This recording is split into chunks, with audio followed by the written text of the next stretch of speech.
नमस्कार, good morning, जय माँ मंगला समस्त को।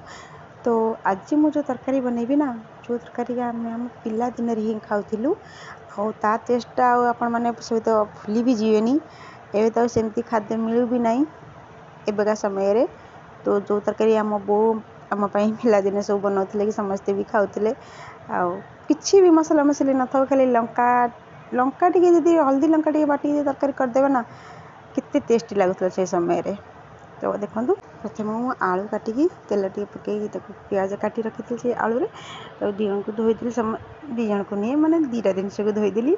तो धोलापर से टमाटर आउ पियाज टिके भाजी रखीदेली कि कहीं जमे तो सोरिष तर पकई बाटे ना, तो पियाज अधिक समय पियाज सागर बाटिदेवी। तो अधिक समय कषिला मैंने सोरिष पिता होसे पियाज आगे कंचा स्मेल टे जावाई आगे पियाज टिके जस्ट टे भाजदेली। तापर मु सुखिला लंका और जो सोरिष को भेदे रखी ताकू पियाज मिसी तो सब बाटना करदेवी। बाकी ये मु तेल से तेल में आलू पकईकी टे कषिदेली टे बढ़िया कम सीझीगला। तापर से जो मसला करती ना बाटियापाई से मसला बाटी रखी बाटी रखी आदे बस बहुत कम समय टे एपट सेपट कर कषि देकी खाली टे गरम मसला ही पकईदेली। गरम मसला पकई पानी ग्लास खंड देदेबा।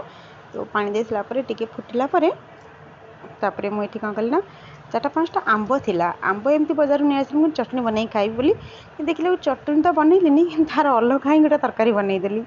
तो कच्चा आंब टाकरा भी है से आंबरे।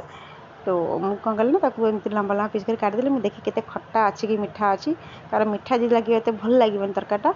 तो मुझे काटिक चाखिली खंडे तो देखिए एत आंबिला जे आंब देखा टे पाचिला भाई देखा कि देखला बहुत आंबिला खट्टा प्रबल थिला।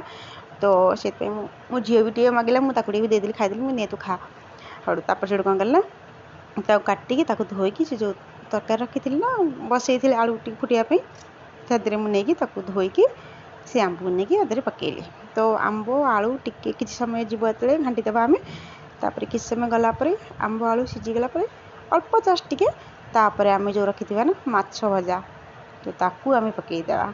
तो आंब आलू टे भले सीझीगला तापर माछ भाजी रखी पकईदी सी टे बढ़िया रकम होगा। ये सब माछ चूना माछ पकई रांधिला ना ये तरकारी बहुत टेस्टी लगे कि चूना माछ मिललानी बाहर तो ये मिलूनी। तो से मुझे बनईदेली। तो ये जाऊँगी बनई खाइबी तो केमती लगे आप कह।